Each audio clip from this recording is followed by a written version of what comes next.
On l'a surnommé le sorcier blond. Claude Leroy est mon invité et c'est un livre incroyable. Si vous aimez le foot et si vous aimez l'aventure et les voyages, vous lisez ça parce que alors Claude Leroy, votre vie, c'est une aventure. J'aurais jamais pensé vivre des choses pareilles.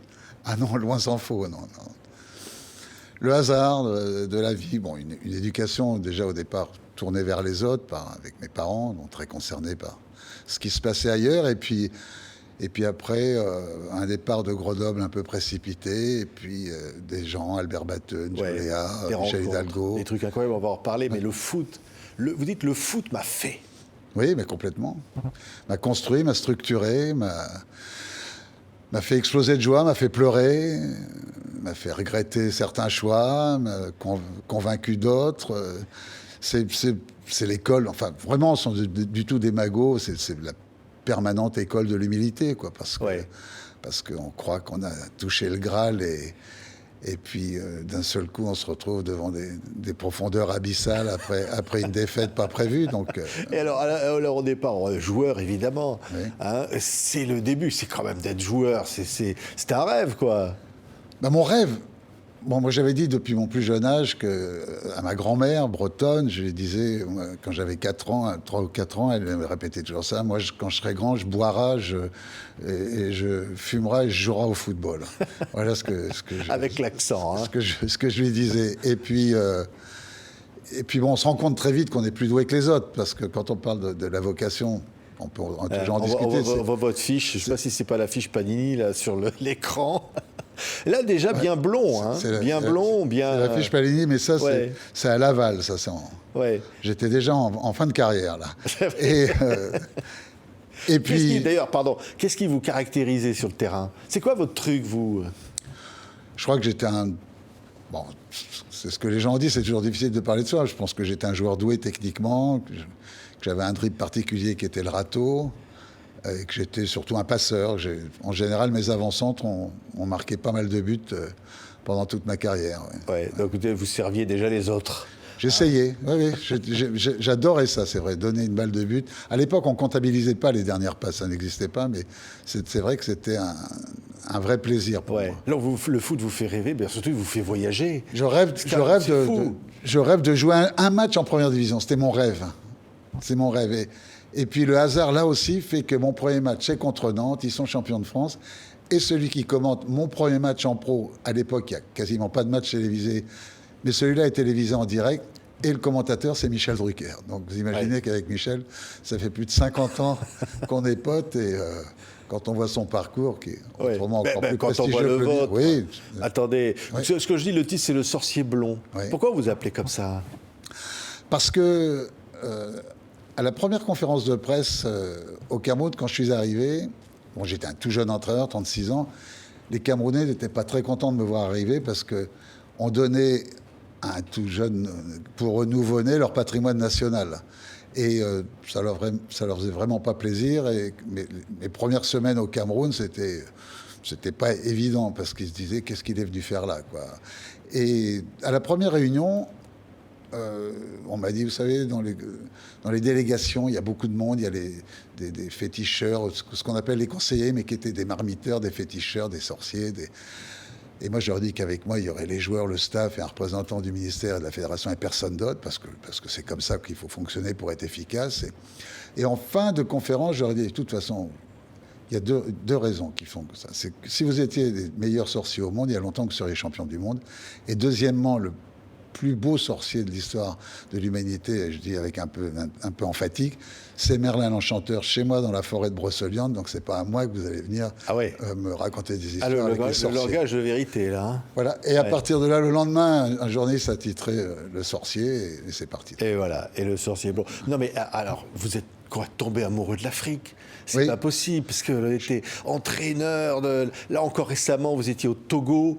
C'est l'Afrique qui coule dans vos veines, quoi. Oui, c'est venu très tôt. Ça, c'est mes parents, c'est mon éducation. C'est que mes parents se sont battus pour les indépendances, des indépendances en Algérie. Ils ont rencontré à cette époque, quand j'étais petit, beaucoup de leaders des indépendances algériennes. Mon père était au métro Charonne le soir de cet abominable crime d'État qui avait été perpétré contre beaucoup d'Algériens. Il était là, il s'était fait fracasser, il était revenu un peu amoché à la maison. Donc moi, j'ai été très concerné par ce continent très jeune. Et puis ma première tournée avec Ajaccio en 71, c'était au Congo. On était allé, moi, comme joueur professionnel, préparer l'équipe du Congo qui allait gagner quelques semaines après la Coupe d'Afrique des Nations au Cameroun. Et l'histoire d'amour a démarré là. Ouais, votre meilleur souvenir en Afrique? Allez. Demain. Ouais. Non, mais je vous crois pas. Non, mais il y en a des bons quand même. Il y a des choses extraordinaires. Franchement, il n'y a que des bons souvenirs. Alors, avec des performances plus ou moins remarquables, mais c'est vrai que la Coupe d'Afrique des Nations avec le Cameroun, la Coupe intercontinentale, ces 4 années passées avec le Cameroun, ça a été prodigieux, mais aussi le Sénégal, où, bien qu'on se soit fait battre en demi-finale et en quart de finale de la Coupe d'Afrique des Nations, le comportement des Sénégalais à mon égard a été quelque chose d'inimaginable jusqu'à aujourd'hui, quoi. Il me témoigne une affection, et moi aussi j'adore tous les pays dans lesquels j'ai travaillé. J'ai eu beaucoup de chance. Oui. Alors, je vois, c'est écrit sur la couverture. Il a découvert Weah. Oui, c'est vous. Oui. Il est devenu président du Libéria. Excusez du peu, quand même. Et qui m'a distingué de la plus haute distinction du pays. Comment vous découvrez Weah en quelques mots? Parce qu'il est au Tonnerre de Yaoundé. Un jour, je vais à l'entraînement du Tonnerre de Yaoundé et je vois, mais vraiment, ça s'est passé en 15 secondes. Je vois un joueur prendre un ballon sur le côté droit et faire un truc. Je dis, mais c'est incroyable.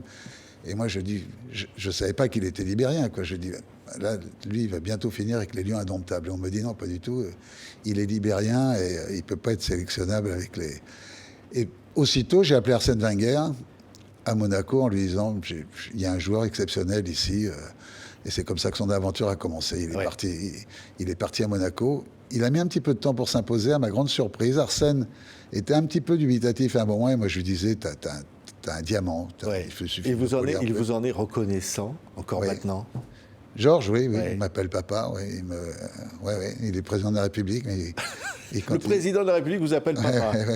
Et il a voulu que je sois là pour son intronisation. Il a voulu après me recevoir officiellement pour me distinguer de la plus haute distinction du Libéria. Alors, deuxième fait de gloire, vous lancez Eto'o. Ça, c'est... C'est avant la Coupe du Monde 98. Sam, il a 17 ans. Et puis, lui aussi, si vous le rencontrez demain, lui aussi me dit papa. Je l'ai vu il n'y a pas longtemps au Togo. Vous avez plein d'enfants. J'ai beaucoup d'enfants. Beaucoup d'enfants. Et puis, je fais une espèce de porte ouverte aux talents, à tous les joueurs qui veulent venir pour la sélection. Et puis, ils passent les uns après les autres. Et j'en retiens 60, et dans les derniers que je retiens, il y a Samuel Eto'o, puis j'arrive pas à l'éliminer de ma liste, puis dans les 40, il est toujours dans les derniers, puis à l'arrivée, dans les 22, je lui dis, tu vas venir avec nous à la Coupe du Monde, tu joueras pas, mais tu vas gagner beaucoup de temps parce que tu vas apprendre ce que c'est une grande compétition, tu vas t'imprégner de ce que c'est. Et puis finalement, je l'ai fait jouer quand même contre l'Italie, et ça a été le début pour lui d'une aventure, mais bon, moi je crois avoir cette qualité, c'est de dénicher le talent, de le sentir, parce que j'adore ça. Mais c'est pas moi qui leur donne le talent, ils l'ont eux. Mais vous le voyez. Alors, Roger Mila, vous le dirigez.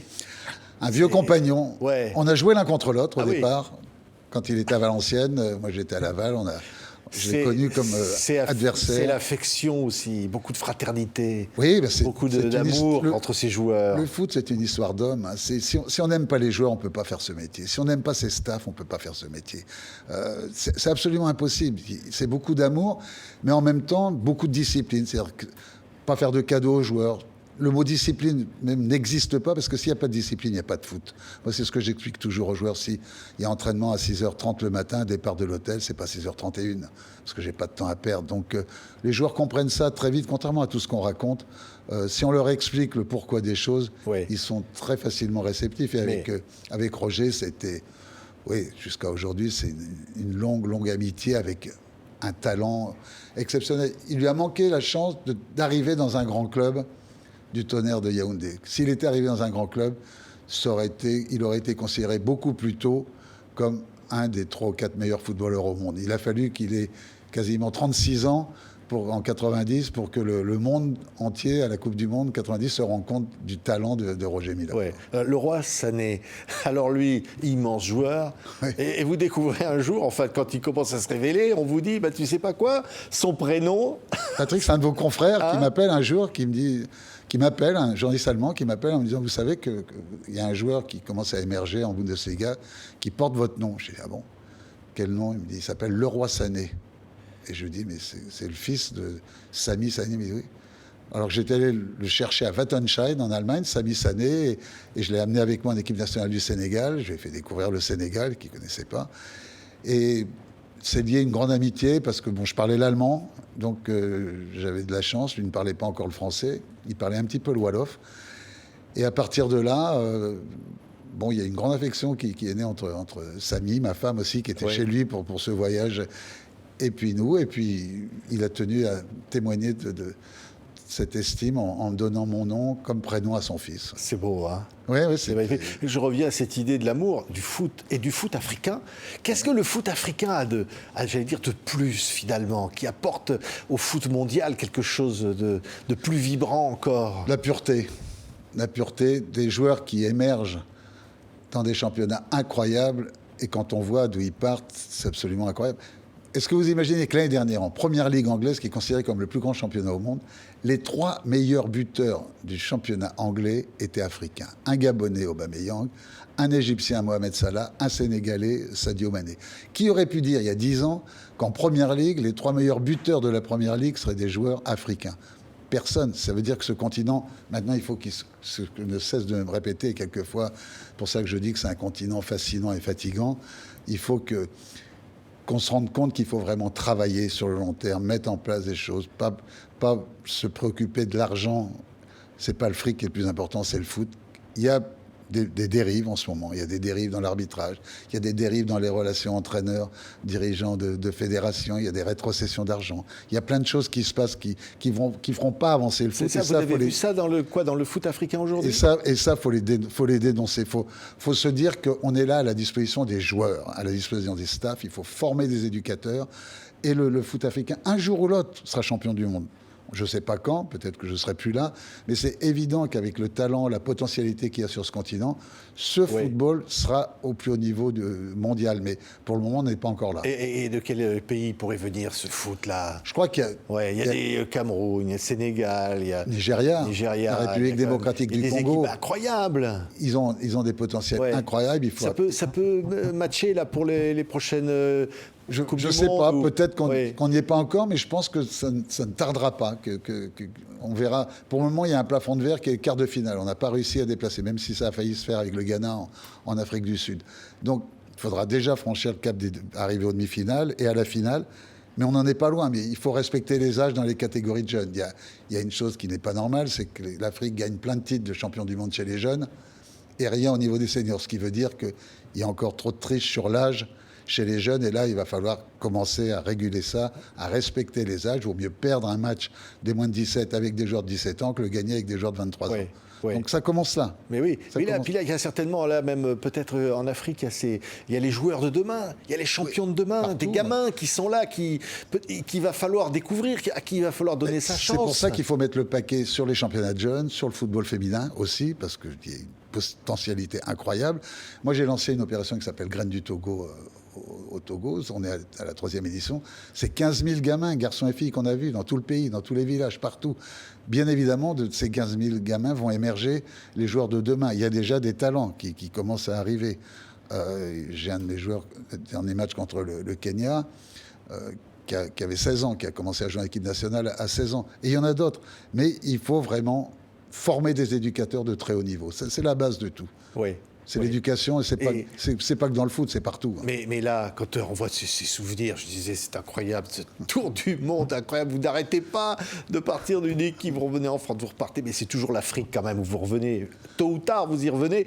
Vous dites, au fond, quel est le joueur qui vous a le plus, enfin, je sais pas, galvanisé, ou vous vous dites, c'est lui que j'aurais aimé être, ou...